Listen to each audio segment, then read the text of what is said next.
Hi అండి. చిన్న చిన్న టిప్స్ ఫాలో అవుతూ సేమియా కేసరి చేశామంటే అచ్చం ఫంక్షన్ స్టైల్‌లో ఉండటమే కాకుండా చాలా టేస్టీగా ఉంటుంది. ఈజీ ప్రిపరేషన్ అండి. పిల్లలు కూడా ఈజీగా చేసేస్తారు. అంత బావుంటుంది. ఎలాంటి సందర్భమైనా, ఎలాంటి అకేషన్ అయినా సరే ఈ టిప్స్‌తో గనుక సేమియా కేసరి చేశామంటే చాలా డిఫరెంట్‌గా ఉంటుంది.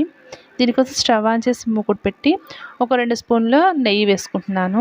నెయ్యి వేడెక్కిన తర్వాత కొన్ని బాదం పలుకులు వేసి కాస్త ఫ్రై అయిన తర్వాత జీడిపప్పు కూడా వేసుకోవాలి. ఈ 2 వేగిన తర్వాత కొన్ని కిస్మిస్లు వేసి దోరగా వేయించి వీటిని నెయ్యిలోంచి తీసి పక్కన పెట్టుకోవాలి రెడీగా.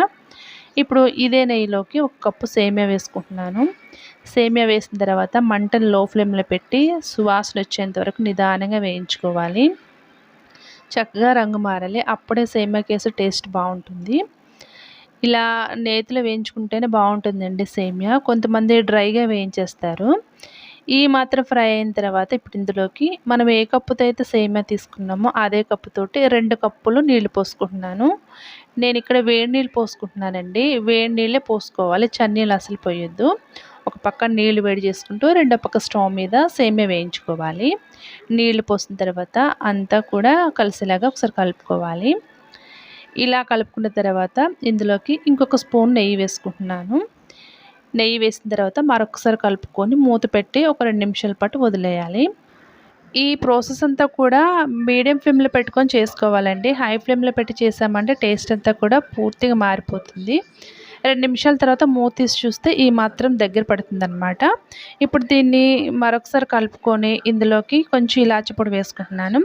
అలాగే కొంచెం పచ్చకర్పూరం వేసుకుంటున్నాను. పచ్చకర్పూరం వేసేటప్పుడు చేత్తోటి ఇలా చితుపుకొని వేసుకోవాలండి. ఉండల్లా వేసామంటే అసలు కరగదనమాట. ఇంకా ఈ పచ్చకర్పూరం వేసుకోవడం వల్ల టేస్ట్ అయితే అచ్చం గుడిలో ప్రసాదంలా ఉంటుంది. మీరు ఏదైనా పండగలకి రెడీ చేసేటప్పుడు ఖచ్చితంగా పచ్చకర్పూరం వేయండి. టేస్ట్ బావుంటుంది. ఫ్లేవర్ కూడా చాలా బావుంటుందనమాట. ఇప్పుడు ఈ 2 కూడా కలిసేలాగా బాగా మిక్స్ చేసుకున్న తర్వాత పంచదార వేసుకుంటున్నాను. పంచదార ఎలా వేసుకోవాలంటే మనం ఏ కప్పుతో అయితే సేమియా తీసుకున్నామో అదే కప్పుతోటి ముప్పావు కప్పు వరకు పంచదార వేసుకోవాలి. ముప్పావు కప్పు వరకు పంచదార వేసుకుంటే కరెక్ట్‌గా సరిపోతుందండి స్వీటు. ఎక్కువగా కాకుండా, తక్కువగా కాకుండా కరెక్ట్‌గా ఉంటుందనమాట. ఒకవేళ తక్కువ కావాలనుకుంటే కొంచెం తగ్గించి వేసుకున్నా పర్వాలేదు. ఇలా పంచదార వేసిన తర్వాత పంచదార అంతా కరిగి చక్కగా పాకంలాగా ఫామ్ అవుతుంది. ఈ టైంలోనే ఇంకొక చెంచా నెయ్యి వేసుకుంటున్నాను. నెయ్యి వేసిన తర్వాత ఇలా మిక్స్ చేసుకోవాలి. ఇలా కలుపుకుంటూ ఉంటే పాకం అంతా కూడా దగ్గర పడి కన్సిస్టెన్సీ ఇలా థిక్‌గా అవుతుందండి. చూడండి ఇలా కొంచెం గట్టిగా అయిన తర్వాత మనం ముందే వేయించి పెట్టుకున్న డ్రై ఫ్రూట్స్ ఉన్నాయి కదా! అవి వేసి కలుపుకోవాలి.